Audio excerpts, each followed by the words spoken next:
तो स्टूडेंट्स, स्वागत है आपका दोबारा से हमारे channel bright future education centre पे। तो यहाँ पर आज हम जो टॉपिक पढ़ने वाले हैं अकाउंट्स के बेसिक्स से रिलेटेड होने वाला है, जहाँ पर हम कुछ इम्पोर्टेंट टर्म्स के बारे में पढ़ेंगे। जैसे कि आपको पता ही होगा, किसी भी सब्जेक्ट को जानने से पहले उसके अंदर की कुछ इन्फॉर्मेशन के बारे में जान लेना बहुत ज़रूरी होता है कि उसके अंदर हम क्या पढ़ने वाले हैं, कैसे पढ़ने वाले हैं। कुछ इंपॉर्टेंट वर्ड्स भी होते हैं, टर्म्स भी होते हैं, जिनके बारे में हमें नॉलेज होना बहुत ज़रूरी है। तो अकाउंटिंग स्टार्ट करने से पहले कुछ बेसिक टर्म्स होते हैं जिनके बारे में आप सभी को जानना बहुत ही ज़रूरी है। तो आइए, कोशिश करूँगा मैं जो कुछ इंपॉर्टेंट टर्म्स हैं उनको कवर अप कर सकूँ अपने इस आज के वीडियो में। तो चलिए स्टार्ट करते हैं अकाउंट्स के बेसिक के बारे में। तो स्टूडेंट्स, अकाउंट्स ये 11वीं कक्षा के विद्यार्थियों को या फिर जो अकाउंट्स के बारे में जानना चाहते हैं, पढ़ना चाहते हैं, उनके लिए बहुत इंपॉर्टेंट होने वाला है स्टूडेंट्स। तो चलिए एक एक करके टर्म्स स्टार्ट करते हैं। एक टर्म होता है कैपिटल। कैपिटल इसमें मैं बात करूँ कैपिटल की। कैपिटल क्या होता है? मान लीजिए आप अपने आप को लेके चलिए, आप कोई बिजनेस स्टार्ट करना चाहते हैं। तो स्टूडेंट्स, मान लीजिए जब आप बिजनेस स्टार्ट करेंगे तो बिजनेस स्टार्ट करने के लिए आपके पास कुछ होना भी तो चाहिए। पैसे होने चाहिए या कोई ज़मीन जायदाद वगैरह या फिर कुछ भी होना तो चाहिए आपके पास स्टार्ट करने के लिए। मान लेते हैं आपके पास 5 लाख रुपए है, आपने 5 लाख रुपए लगाए बिजनेस को स्टार्ट करने के लिए। इसके अलावा आपके पास एक ज़मीन का टुकड़ा पड़ा हुआ था, आपने उस ज़मीन को बिजनेस में लगाया। तो यहाँ पे देखा जाए स्टूडेंट्स, तो जो आपने जो ज़मीन लगाई है, जो पैसे लगाए हैं, इसके अलावा फर्दर मान लीजिए आपके पास फर्नीचर पड़ा हुआ था। पहले तो फर्नीचर तो आप समझते ही होंगे, तो जैसे मेज़ कुर्सी वगैरह पहले से पड़ी हुई थी या फिर आपने नई खरीदी अलग जगह से। तो ये सब कुछ जो बिजनेस स्टार्ट करते हो तो स्टार्टिंग में जो कुछ भी लगाया जाता है, इसे ही कैपिटल कहा जाता है। कैपिटल या फिर हिंदी में कहते हैं इसे पूंजी कहा जाता है। ठीक है फ्रेंड्स, तो मैं एग्जांपल लेता हूँ। तो कैपिटल के अंदर कैश भी हो सकता है, या फिर फर्दर कोई मशीन अगर आपके पास पहले से पड़ी हुई है जिसका आप यूज़ करके अपना बिजनेस रन कर सकते हैं, चला सकते हैं, तो मशीन भी हो सकती है ना। ज़मीन को लैंड कहते हैं। तो सभी चीज़ें स्टार्टिंग में मतलब बिजनेस स्टार्ट करते हैं, जो भी चीज़ें बिजनेस में लगाई जाती हैं उन सभी को हम क्या कहते हैं? उन सभी को हम कैपिटल कहते हैं। ठीक है फ्रेंड्स, अगला जो है टर्म वो बहुत ही इंपॉर्टेंट है, इसके बाद तो आप सभी को पता होना चाहिए। जी हाँ, एसेट्स। सुना भी होगा आप लोगों ने कई बार एसेट्स। कुछ लोगों को पता भी होगा कि एसेट्स होती क्या है। इसको हिंदी में कहते हैं संपत्ति। संपत्ति तो सभी जानते होंगे, है ना स्टूडेंट्स, कि संपत्ति क्या होती है। तो बात करते हैं एसेट्स, यानी बिजनेस स्टार्ट हो गया हमारा, पूंजी लगा ली, कैश लगा लिया, मशीन थी या जमीन पड़ी थी लगा लिया। स्टूडेंट्स, इसके बाद भी हमें बहुत सारी जो संपत्तियां होती है जो बिजनेस में लेके आनी पड़ती हैं, जिनकी हमें आवश्यकता पड़ती है। तो उन संपत्तियों को ही एसेट्स कहा जाता है, यानी बिजनेस में ज़रूरी होता है तो उन्हें हम संपत्ति कहते हैं। इसके अंदर आप लिख सकते हैं फर्दर यही चीज़ें जो ये लिखी हुई हैं हमें और एक्स्ट्रा चाहिए होती हैं, तो एसेट्स के अंदर आप डाल सकते हो land, cash, machine, furniture, building. ये सब चीज़ें हमारी क्या होती हैं? एसेट्स कहलाती हैं। ठीक है फ्रेंड्स, तो फर्दर अगर मैं क्लासीफाई करूँ एसेट्स को, तो मैं नॉर्मली शॉर्ट टर्म में बात करूँगा बिल्कुल ही। तो एसेट्स को फर्दर वैसे तो 2 पार्ट्स में डिवाइड किया जाता है, लेकिन इसके और भी बहुत सारे छोटे-मोटे टाइप्स होते रहते हैं, जो इंपॉर्टेंट टाइप्स हैं। मैं सिर्फ उनकी बात करूँगा आपके सामने। तो जैसे कि एसेट्स एक जो हमारा होता है इसके अंदर वो होता है करंट एसेट्स। करंट एसेट्स यानी वो कोई भी एसेट्स जो हमारे बिजनेस में 1 साल से कम समय के लिए रहती है उसे हम करंट एसेट्स बोलते हैं। लिख सकते हैं यहाँ पर, वो एसेट्स जो हमारे पास लेस देन 1 ईयर रहती है उसे हम क्या बोलते हैं स्टूडेंट्स? उसे हम बोलते हैं करंट एसेट्स। जैसे कि मान लीजिए कैश है। अब कैश कैश हमारे बिजनेस में ना जाने कितनी बार ही आता है, कितनी बार ही जाता है 1 साल के अंदर, यानी कि 12 महीने के अंदर कितनी बार ही आता है और कितनी बार ही चला जाता है। एक वर्ड और होता है स्टॉक। स्टॉक स्टूडेंट्स वो होता है जैसे कि मान लीजिए आपने अपना बिजनेस स्टार्ट किया शर्ट्स बनाने का। अब शर्ट्स बनाने के लिए आपने अपना बिजनेस स्टार्ट किया है, तो शर्ट्स बनाने के लिए हमें रॉ मटेरियल की फॉर्म में कपड़ा तो चाहिए होगा ना स्टूडेंट्स, क्योंकि शर्ट्स बनाने के लिए तो कपड़ा चाहिए। उस कपड़े को ही स्टॉक कहा जाता है। या फिर मैं कहूँ कि ऐसा कोई भी बिज़नेस, चाहे वो किसी चीज़ का बिज़नेस हो, उस बिज़नेस को रन करने के लिए जिसका वो प्रोडक्शन कर रहा है, उस प्रोडक्शन को करने के लिए उसे रॉ मटेरियल तो चाहिए होता होगा, और उसी रॉ मटेरियल को क्या कहते हैं हम? स्टॉक कह देते हैं। कई बार इसे गुड्स भी कहा जाता है। ठीक है, तो आप कन्फ्यूज़ ना हो, स्टॉक या गुड्स एक ही होते हैं दोनों। तो ये थी हमारी करंट एसेट्स की बात। अब हम बात करते हैं सेकेंड टाइप, जो हमारा होता है non current assets.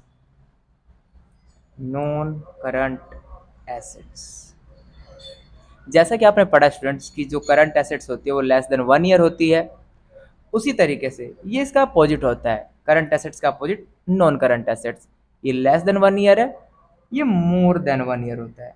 More than 1 year, यानी ऐसी कोई भी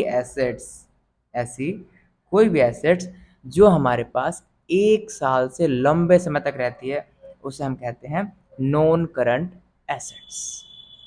ठीक है स्टूडेंट्स, नॉन करंट एसेट्स को भी फर्दर डिवाइड किया गया है, जैसे कि इसके अंदर एक आता है हमारा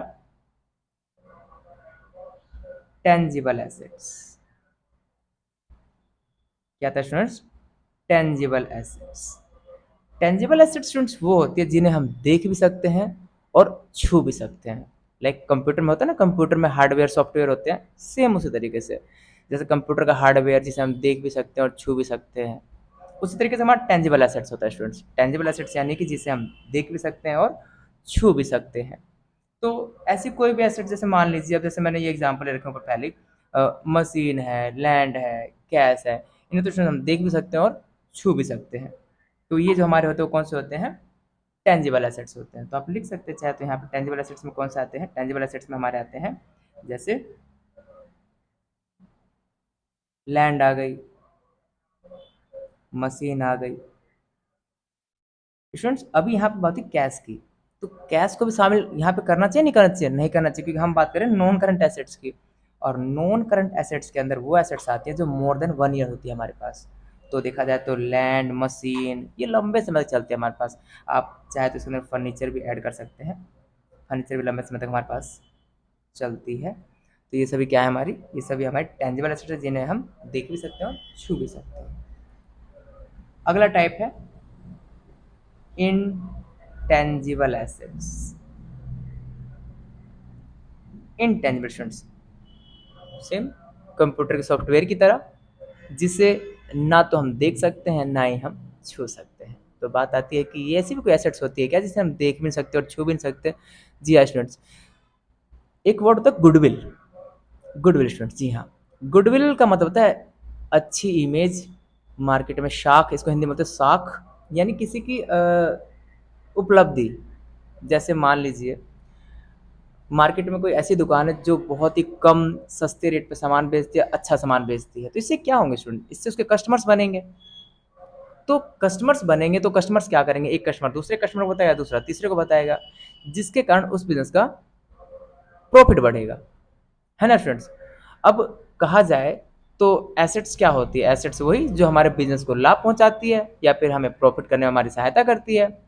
तो यहाँ पे ये जो टर्म है, जो व्यवहार है उसका, दुकानदार का या फिर जिसकी दुकान है मार्केट में, तो उसके व्यवहार की वजह से ही तो उसके कस्टमर बन रहे हैं ना, उसका प्रॉफिट बढ़ रहा है, तो उस व्यवहार को ही गुडविल कहा जाता है। तो गुडविल एक ऐसी शक्ति है, कह सकते हो अदृश्य शक्ति, जिसे हम देख और छू नहीं सकते, महसूस कर सकते हैं। और हाँ, सबसे इंपॉर्टेंट बात, जब भी बिजनेस को बेचा जाएगा तब इसकी मूल्य का पता चलता है, क्योंकि जब भी कोई जमा जमाया बिजनेस बेचा जाता है तो बिजनेस की जो वैल्यू होती है वो तो होती ही है, इसके अलावा अलग से कुछ एक्स्ट्रा चार्ज किए जाते हैं। वो जो चार्ज किया जाता है वो गुडविल चार्ज किया जाता है। क्यों? क्योंकि वो जमा जमा है बिजनेस का। बाकी गुडविल के बारे में मैं नया अलग से वीडियो बना दूंगा, आप वहाँ डिटेल में और समझ लीजिएगा। फिलहाल के लिए आप गुडविल के बारे में जानिए, बाकी होते और भी इंटेंजिबल एसेट्स, ये धीरे धीरे मैं आपको बाद में बताऊंगा, तो वीडियो ज़्यादा लंबी हो जाएगी। बाकी जो हमारा मेन मुद्दा है हम उस पर ही रहेंगे।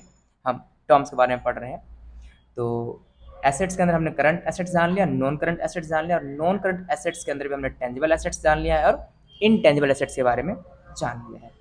एक तीसरा होता है स्टूडेंट्स टाइप इसी के अंदर, जिसे हम बोलते हैं फिक्टिशियस एसेट्स। फिक्टिशियस एसेट्स, अब बात है स्टूडेंट्स की फिक्टिशियस एसेट्स क्या होती हैं।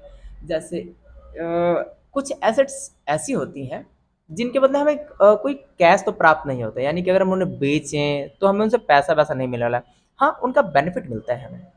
उन्हें फिक्टिशियस एसेट्स कहते हैं, नाम मात्र की संपत्ति अगर आप इनको बोल सकते हो। जैसे कि मान के चलिए, एग्जाम्पल लेना चाहूँगा, प्रीपेड एक्सपेंस। अब बात है प्रीपेड एक्सपेंस क्या होते हैं स्टूडेंट्स। देखिए स्टूडेंट्स, प्रीपेड एक्सपेंस का मतलब वो एक्सपेंस होता है, मान के चलिए जैसे आप लोग सभी लोग मोबाइल तो आजकल हर कोई यूज़ करते हैं। मोबाइल में क्या होता है स्टूडेंट्स, मोबाइल में हम पहले रिचार्ज करवाते हैं, उसके बाद यूज़ करते हैं।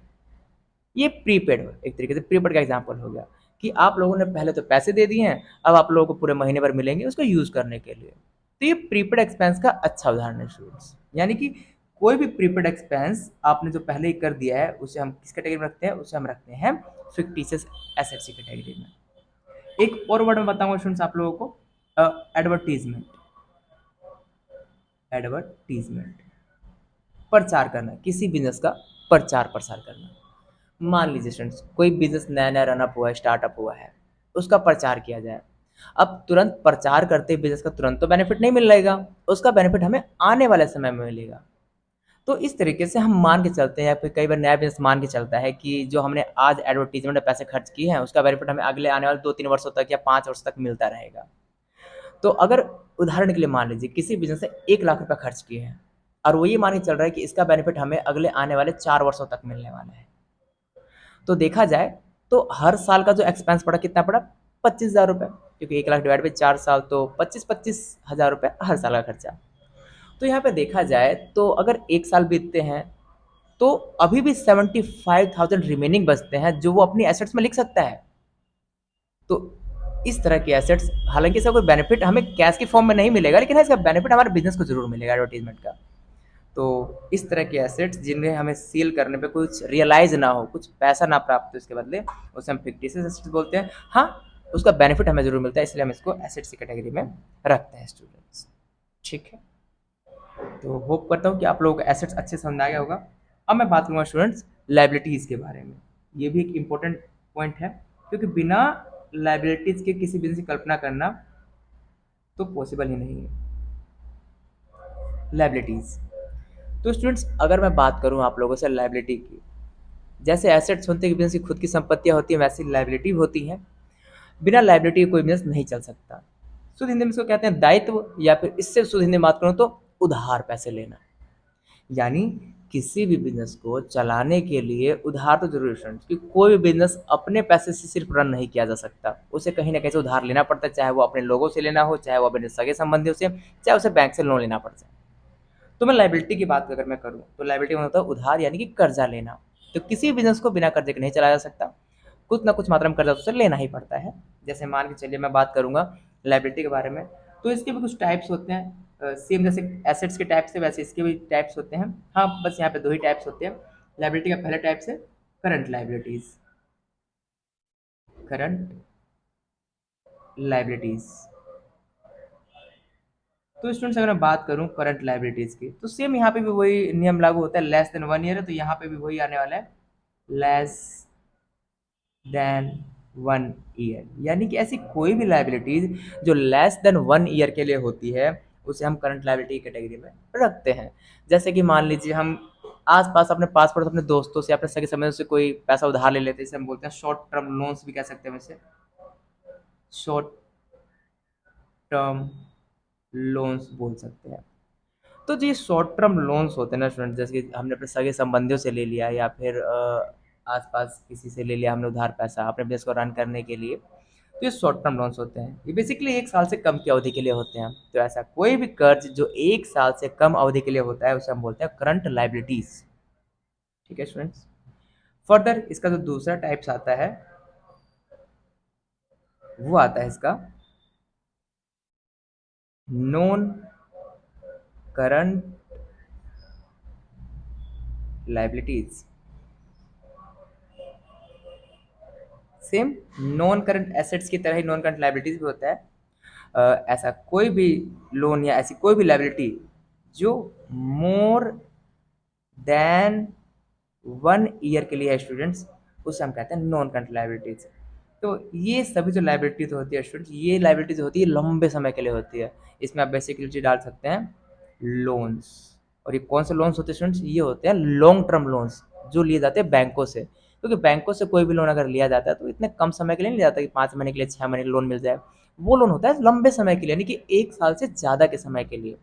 तो उन्हें हम लॉन्ग टर्म लोन्स भी बोल सकते हैं, लोन्स भी बोल सकते हैं। तो ये एक अच्छा उदाहरण है। फिलहाल के लिए आप लोन्स याद रखिए। इसके अलावा भी बहुत सारी लायबिलिटीज़ होती हैं, मैं अगर आपको बताऊँ तो अभी फिलहाल आपको समझ में नहीं आएँगी चीज़ें, क्योंकि थोड़ा डीप हो जाएँगी। अगर मैं बात करूँ कि जैसे कि एक वर्ड होता है डिबेंचर। ये डिबेंचर क्या होते हैं? ये बड़ी-बड़ी कंपनियाँ जो होती हैं उन्हें पैसे की ज़रूरत पड़ती है जब, तो वो डिबेंचर इश्यू करते हैं। तो डिबेंचर इश्यू करके उन्हें क्या करते हैं, पैसे प्राप्त हो जाते हैं। तो ये भी एक तरह से लोन के रूप में ट्रीट किया जाता है। बाकी इसके बारे में भी कभी अगर कोई वीडियो बनानी हुई तो मैं डिटेल में बात ज़रूर करूँगा डिबेंचर के बारे में, डिबेंचर क्या होता है। बाकी अगर कोई जानने का इच्छुक हो तो मुझे कमेंट बॉक्स में कमेंट कर दें, मैं उससे पर्सनली ये बता दूँगा डिबेंचर क्या होते हैं। तो इस तरह से स्टूडेंट्स मैंने जो बात करी है कैपिटल के बारे में, एसेट्स के बारे में, लायबिलिटी के बारे में, ये थोड़े इंपॉर्टेंट पॉइंट्स होते हैं, इसलिए मैंने आपसे इन सब चीज़ों के बारे में बात करी। इसके अलावा मैं अगर छोटे-छोटे कुछ टर्म्स होते हैं उनके बारे में बात करूँ तो एक जो टर्म होता है जैसे ड्राइंग होता है, अ, हमारे अकाउंट्स के अंदर ड्राइंग का कुछ अलग सेंस होता है स्टूडेंट। ड्राइंग का मतलब होता है कि अपने बिजनेस में से पर्सनल यूज़ के लिए पैसे निकालना या कोई सामान निकालना। जैसे मान लीजिए कोई राशन की दुकान है, अगर उस राशन की दुकान में से जो राशन करने वाला व्यक्ति है, जो राशन दुकान मालिक है, जो वो मालिक अपने पर्सनल यूज़ के लिए कोई पैसे निकालता है या फिर कोई सामान निकालता है यूज़ करने के लिए, तो उसे हम ड्राइंग्स बोलते हैं। ठीक है फ्रेंड्स? तो ड्राइंग्स को आप कह सकते हैं पर्सनल पर्पज़ के लिए यूज़ करना। चाहे वो गुड्स की फॉर्म में भी हो सकती हैं, वो कैश की फॉर्म में भी हो सकती है, उसे हम ड्राइंग्स कहते हैं। एक टर्म और मैं बात करना चाहूँगा आप लोगों से। एक वर्ड होता है डेटर्स। स्टूडेंट्स, वैसे तो डेटर्स जो है वो करंट एसेट्स का ही टाइप्स होता है। डेटर्स कौन होते हैं? जैसा कि मैंने आपको बताया कि कोई बिजनेस बिना उधार के रन नहीं हो सकता। उधार खरीदना, उधार बेचना बिजनेस में चलता रहता है। तो मान के चलिए एक बिजनेस है, उसने किसी को उधार सामान बेचा है। जब भी किसी को उधार सामान बेचा जाता है कुछ समय के लिए, तो वो व्यक्ति डेटर्स कहलाता है। मैं इसे एक एग्जाम्पल थोड़ा समझाना चाहूँगा। मान लीजिए एक व्यक्ति है ए, इसका बिजनेस है। इस ए ने बी को कोई सामान बेचा है। अब ए ने बी को कोई सामान बेचा है, तो यहाँ पे ए तो हो गया seller, S for seller, P for purchaser, और ए उनका नाम है।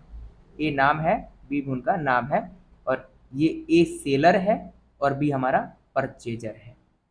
तो यहाँ पे इस सेलर की दृष्टि से अगर मैं बात करूँ, सेलर की दृष्टि से, तो इस सेलर को कुछ महीने पश्चात बी भुगतान करेगा, पैसे देगा। क्या स्टूडेंट्स, जो ये पी है वो एस के लिए डेटर्स बन जाएगा। ठीक है स्टूडेंट्स, आगे हम बात करते हैं क्रेडिटर्स की, जो डेटर्स के ठीक अपोजिट होते हैं, क्रेडिटर्स।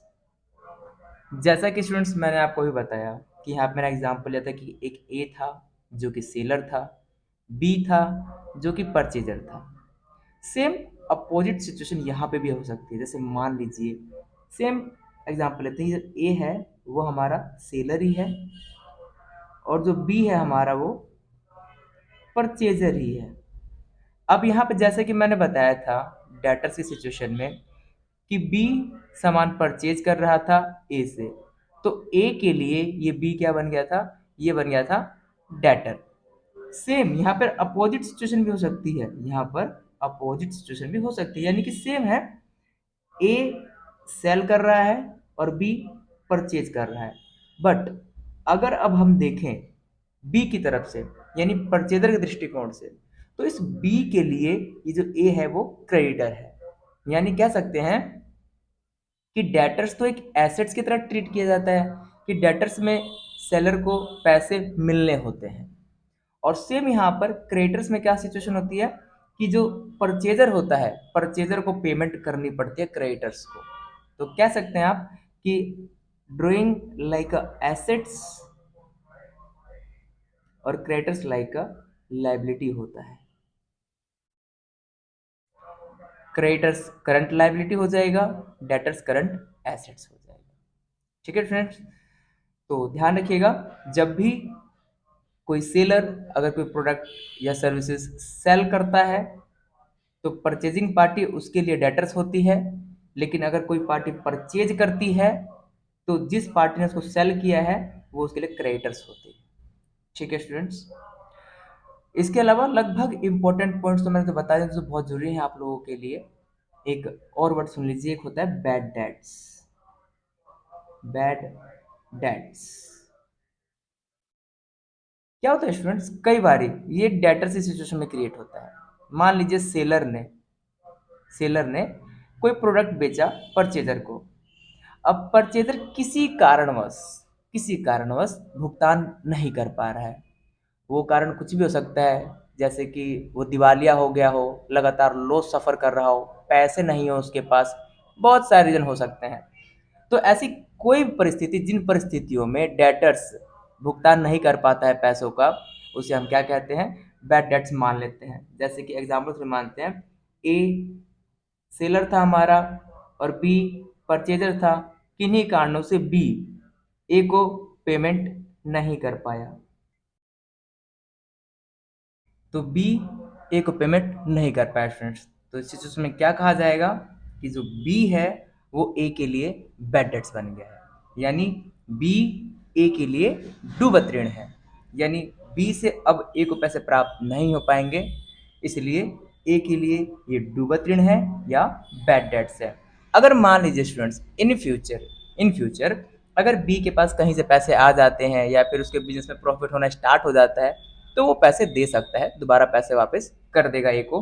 तो उस सिचुएशन में ये बैड डेट्स रिकवर्ड भी हो जाता है, तो उसे कहा जाता है बैड डेट्स रिकवर्ड, यानी बैड डेट्स रिकवर्ड भी होते हैं। तो एक नया bad debts recovered account open कर लिया जाता है जब भी पैसे प्राप्त हो जाते हैं। तो ऐसा भी पॉसिबल है स्टूडेंट्स। तो उम्मीद करता हूँ स्टूडेंट्स आप लोगों को सभी जो ये टर्म्स मैंने समझाया वो समझ में आ गए होंगे। इसके अलावा भी बहुत से टर्म्स है स्टूडेंट्स जो इम्पोर्टेंट हैं, बाकी वीडियोज़ के लिए एक और बना देंगे अगर ज़रूरी लगा तो। लेकिन खासकर ये ज़्यादा इंपॉर्टेंट टॉपिक्स तो मैंने आपको समझाया है, ज़्यादा वीडियो लंबी ना हो जाए इसलिए मैं ज़्यादा टर्म्स को शामिल नहीं कर रहा हूँ अपनी वीडियो में। तो होप स्टूडेंट्स अगर आपको फिर भी कोई डाउट रह गया हो मन में तो आप कमेंट बॉक्स में कमेंट कर दें, या फिर हमारे दिए हुए कॉन्टैक्ट डिटेल्स पे कॉन्टैक्ट भी आप कर सकते हैं। तो तब तक के लिए students, love you all, have a good day.